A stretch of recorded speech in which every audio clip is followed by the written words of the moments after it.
क्या नाता है अफ़गानिस्तान का सिख धर्म से और ये कितना पुराना है। दोस्तों, आज हम इस वीडियो में जानेंगे अफ़गानिस्तान से जुड़ी कुछ ऐसी ऐतिहासिक बातें जो शायद ही आपको पता होगी। अफ़गानिस्तान पहले भारतवर्ष का ही हिस्सा हुआ करता था। यह भारतवर्ष में आर्यवर्त का सीमावर्ती क्षेत्र था। यदि हम प्राचीन इतिहास को छोड़कर मध्यकाल के इतिहास की ही बात करें तो अफ़गानिस्तान में इस्लाम का आगमन 7वीं सदी के दौरान हुआ था। 7वीं सदी से लेकर 10वीं सदी तक यहाँ केवल संघर्ष का ही समय चल रहा था। कहा जाता है कि जुनबिल वंश के लोग पहले हिंदू ही थे, जिन्होंने कांधार से लेकर गजनी तक राज किया था और जिनका शासन 600 से लेकर 780 ईस्वी तक चला था। इसके बाद यहाँ पर 843 ईस्वी से हिंदू शाही वंशों ने शासन किया था। ऐसा भी कहा जाता है कि 7वीं सदी के बाद यहाँ पर अरब और तुर्क के आक्रांताओं ने आक्रमण करना शुरू कर दिया था और 870 ईस्वी में अरब सेनापति याकूब एलिस ने अफ़गानिस्तान के एक बड़े भूभाग को अपने अधिकार में कर लिया था। इतिहासकार इंद्रजीत जी की किताब में ये लिखा हुआ है, जिसका नाम है Afghan Hindus and Sikh A history of 1000 years. इस किताब के अनुसार यह भी कहा जाता है कि हिंदू शाही वंशों ने 10वीं सदी तक अफ़गानिस्तान को अपने अधिकार में रखा, परंतु 1019 में महमूद गजनी से त्रिलोचन पाल की हार के बाद अफ़गानिस्तान में हिंदू शाही वंश का शासन समाप्त हो गया। इसके बाद यहाँ काबिलों की सरकारें अस्तित्व में आ गई। 1504 में मुग़ल बादशाह बाबर ने कब्जा कर लिया था।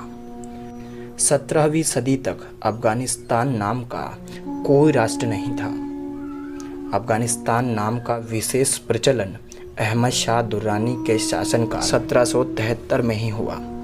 26 मई 1739 को दिल्ली के बादशाह मोहम्मद शाह अकबर ने ईरान के नादिर शाह से संधि कर अफ़गानिस्तान उसे सौंप दिया था और 18 अगस्त 1919 में अफ़गानिस्तान को ब्रिटिश सरकार से आज़ादी मिल चुकी थी। अफ़गानिस्तान में 1919 से लेकर 1978 तक अफ़गान के अपने लोगों का शासन था।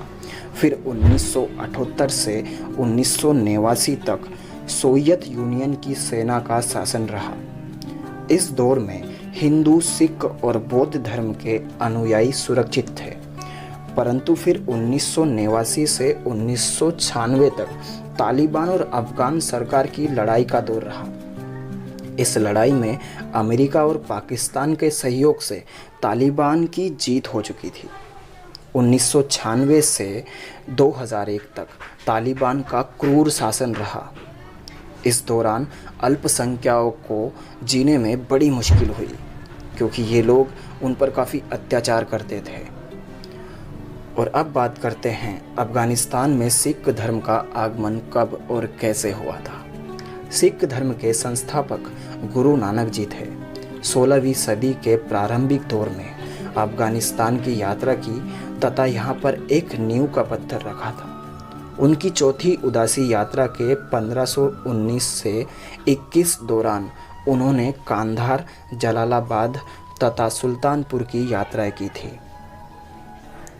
इन सभी स्थानों पर गुरुद्वारे बने हुए हैं। सिखों के 7वें गुरु गुरु हरराय जी ने काबुल में सिख प्रचारकों को भेजा। यहाँ पर उस काल में अफ़गान सिखों ने हिंदुओं के साथ मिलकर कई तरह के व्यापार और व्यवहार खड़े किए, परंतु आज 99% हिंदू और सिख अफ़गानिस्तान छोड़ चुके हैं। अफ़गानिस्तान में 1970 तक 3 लाख के करीब हिंदू और सिख मौजूद थे, परंतु मुजाहिदीनों के शासन के दौरान हिंदू और सिखों का नरसंहार होने लगा। मुजाहिदीनों ने बड़े पैमानों पर अपहरण, जबरन वसूली, संपत्तियों की छीना-झपटी और धार्मिक उत्पीड़न शुरू करने का आदेश चालू किया, जिनके चलते समय समय पर सिखों को अपने देश छोड़कर भारत में शरण लेनी पड़ी।